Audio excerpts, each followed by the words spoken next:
بني الإسلام على خمسة أركان في الدين صوم وصلاة وزكاة حج والشهادتين۔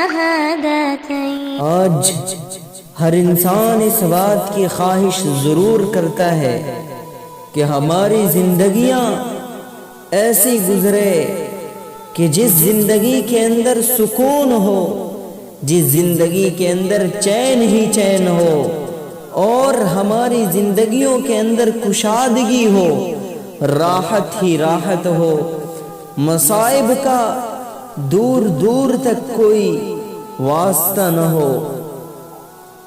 تو یاد رکھیے، زندگیوں کے اندر اچھے حالات بھی آتے ہیں، برے حالات بھی آتے ہیں، خوشیوں کے ساتھ غم کے بھی کانٹے لگے ہوئے ہیں، غم کے ساتھ خوشی کے پھول لگے ہوئے ہیں۔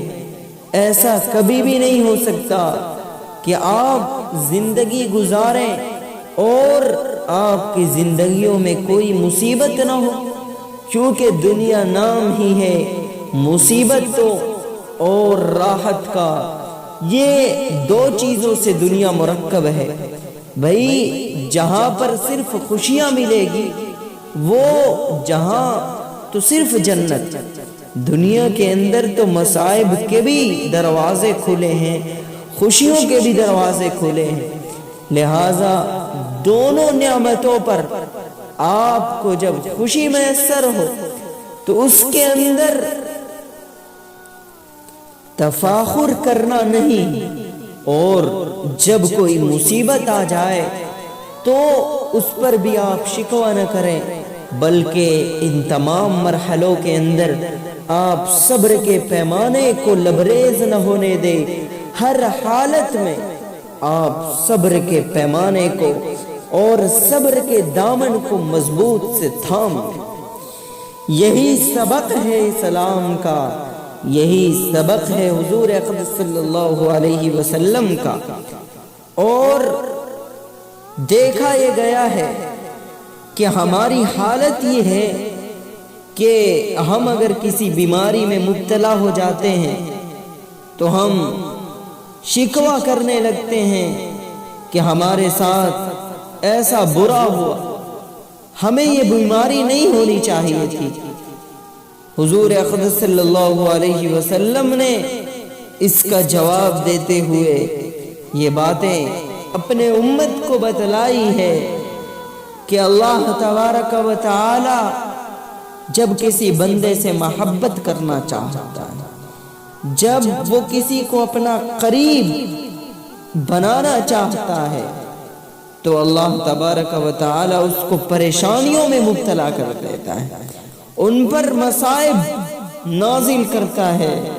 اس کی وجہ یہ ہوتی ہے کہ جب ان پر مصیبتیں آئیں گی، جب ان پر آفات و آلام آئیں گے تو اس کی وجہ سے اس کے گناہ معاف ہو جائیں گے۔ جب اس کے گناہ معاف ہو جائیں گے تو پھر وہ اس چیز کا اہل ہو جائے گا کہ اللہ تبارک و تعالی کا اسے قرب دے دیا جائے، کیونکہ قرب اسی بندے کو ملے گا۔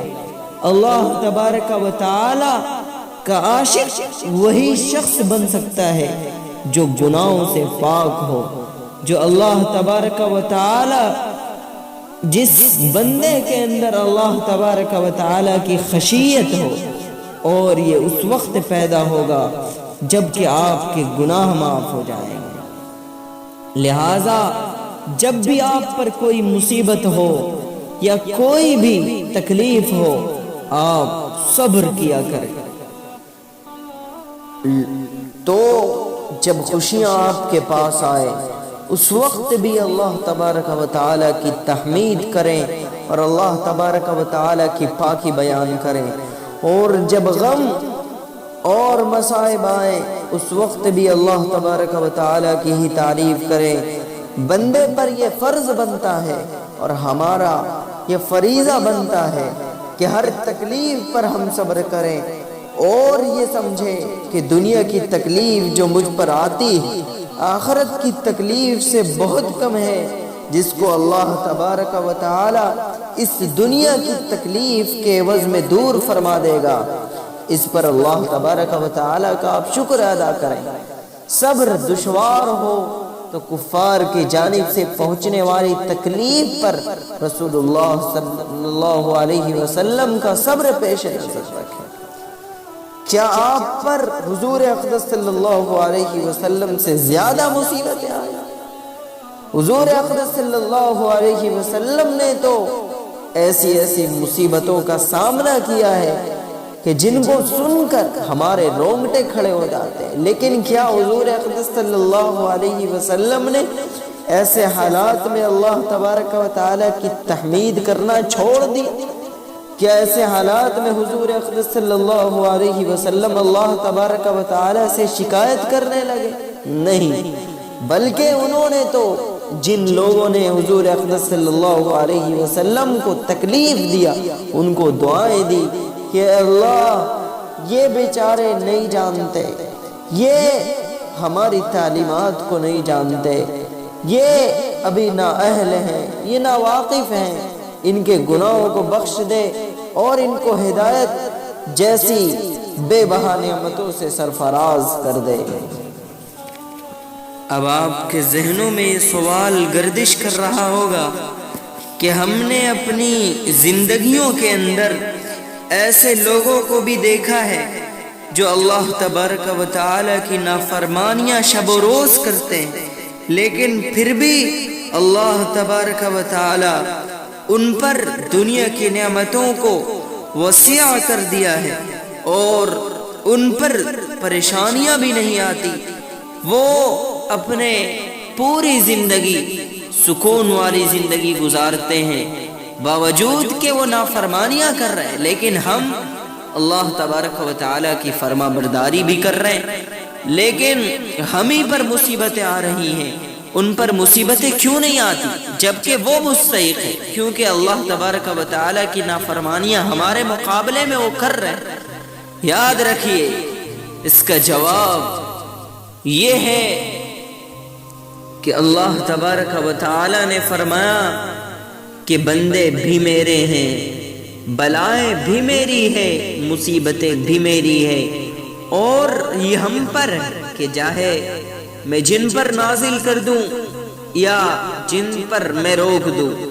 مومن بندے سے میں نے دنیا چھین لیا ہے اور اس کو طرح طرح کی مصیبتوں میں مبتلا کیا۔ اس کی وجہ یہ ہے تاکہ دنیا میں یہ اس کے گناہوں کا کفارہ بن جائے اور آخرت میں اس کی نیکیوں کا بھرپور بدلہ ملے۔ اس مختصر سے زندگی کے اندر اگر آپ پر کوئی مصیبتیں نازل ہوتی ہے تو آپ وقتی طور پر صبر کر لیا کریں، اور انشاءاللہ اس کی انعامات روز محشر آپ کو ضرور دیے جائیں گے، اور اس وقت لوگ آپ کو دیکھ کر یہ تمنا کر رہے ہوں گے کہ کاش دنیا کے اندر ہمارے جسم قینچیوں سے کاٹ دیے جاتے تاکہ ہم ان کا معاوضہ اور بدلہ روز محشر کے دن لے لیتے، اور صبر کرنے والوں پر وہ لوگ فخر کر رہے ہوں گے کہ واقعتاً دنیا کے اندر تو ان پر مصیبتیں نازل ہوئی لیکن آج ان پر رحمتیں نازل ہو رہی ہے۔ قرآن کریم کے اندر یہ بات صراحتاً موجود ہے، فرمایا انما یوفی الصابرون اجرهم بغیر حساب، کہ صبر کرنے والوں کو بے حساب اجر و ثواب دیا جائے گا۔ تو جب آپ کسی مصیبتوں میں گرفتار ہوں تو اس کے اندر اللہ تبارک و تعالی سے ناراض نہیں ہو جانا کہ ایسا کیوں ہوا۔ یاد رکھیے، جس نے اللہ تبارک و تعالی سے شکوہ کیا اور جن لوگوں نے اللہ تبارک و تعالی کے ساتھ ایسا سلوک اختیار کیا، اس نے اپنے دین کا 2/3 حصہ برباد کر دیا۔ رسول اللہ صلی اللہ علیہ وسلم نے فرمایا کہ جب کوئی مسلمان پرانی تکلیف کو یاد کر کر انا للہ و انا الیہ راجعون پڑھ لیتا ہے تو اس کو اس وقت پھر اتنا ہی ثواب ملتا ہے جتنا تکلیف کے وقت ملا تھا، اور یہ سلسلہ برابر جاری رہے گا۔ جتنی مرتبہ اسے یاد کرے گا اور پھر صبر کرے گا تو بار بار ثواب ملے گا۔ لہذا جب بھی کوئی مصیبت ہو انا للہ پڑھ کر صبر کر لیا کریں۔ آج ہمیں جو غم سب سے زیادہ ہوتا ہے وہ اپنے کسی قریبی رشتہ دار یا اپنے والدین یا اپنے کسی فرزند کے فوت ہو جانے پر ہوتا ہے، اور لوگ ایسے حالت میں بے قابو ہو جاتے ہیں۔ یاد رکھیے جب اللہ تبارک و تعالی نے آپ کے پاس دنیا کا ایک سرمایہ دیا اور ایک فرزند کی حیثیت سے آپ کی اولاد دیے تو وہ بطور امانت، اور جب امانت کو واپس لیا جائے تو اس کے اندر شکوہ کرنا یہ تو خلاف عقل ہے۔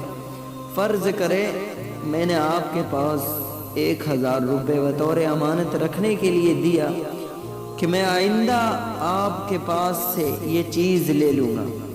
جب میں آپ کے پاس گیا تو آپ رونے لگے کہ بھئی تم ایسا نہ کرو، تو آپ یہ بتائیں یہ آپ کے لیے زیب دیتا ہے؟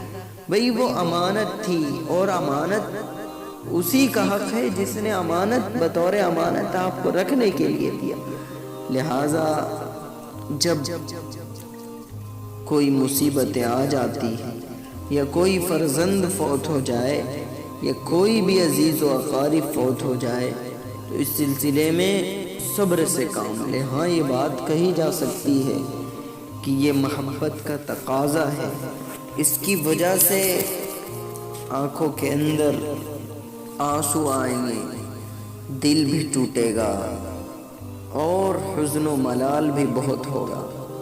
خود حضور اقدس صلی اللہ علیہ وسلم کے صاحبزادے حضرت ابراہیم رضی اللہ عنہ کا انتقال جب ہوا تو آپ صلی اللہ علیہ وسلم کی آنکھیں تر ہو گئی۔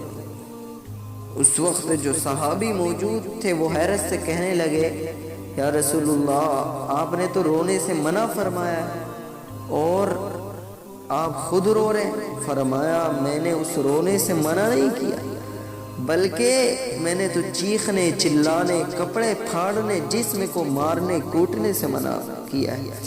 آنکھوں میں آنسو کا آنا تو رحمت ہے، جس میں اتنی بھی دقت نہ ہو تو گویا اس کا دل رحم سے بالکل خالی، تو اتنی تو شریعت نے اجازت دی ہے، اور یہ آپ کی محبت کا بھی تقاضا ہے۔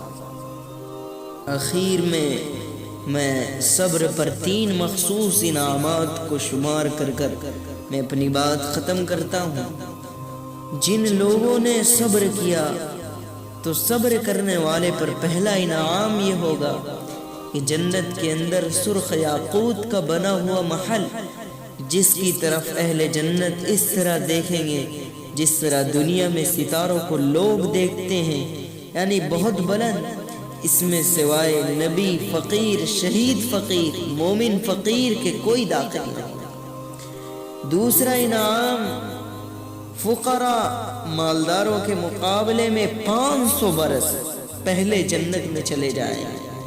حضرت سلیمان علیہ السلام دوسرے پیغمبروں سے 40 سال کے بعد جنت میں داخل ہوں گے۔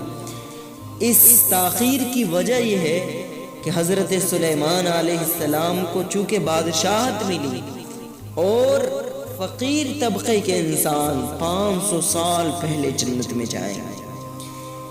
تیسرا انعام فقیر اور مالدار دونوں کلمہ سوم، یعنی یہ کوئی بھی حمد و ثنا کا کلمہ پڑھے اخلاص کے ساتھ تو مالدار کو فقیر کے برابر ثواب نہیں ملے گا، چاہے وہ اس کام کو 10,000 درہم خیرات کر دے۔ تمام نیکیوں کا یہی حال ہے۔ لہذا ہم آپ سے اخیر میں یہ عرض کرنا چاہتے ہیں کہ کافروں کو عیش و تنعم میں زندگی گزارتے ہوئے دیکھ کر دھوکے میں نہ آئیں، اللہ تبارک و تعالی ان کے سلسلے میں یہ کہتا ہے کہ جو لوگ ہر وقت مال کے حرص میں مبتلا ہیں اور زیادتی کی فکر میں لگے رہتے ہیں، اللہ کے نزدیک ان کی حیثیت اور وہ ادنا حقیر ہے۔ اگر جنت میں جائیں گے تو غریبوں کا مقام نہیں پا سکتے، جہنم میں اگر گئے تو سب سے نچلے طبقے میں رہیں گے۔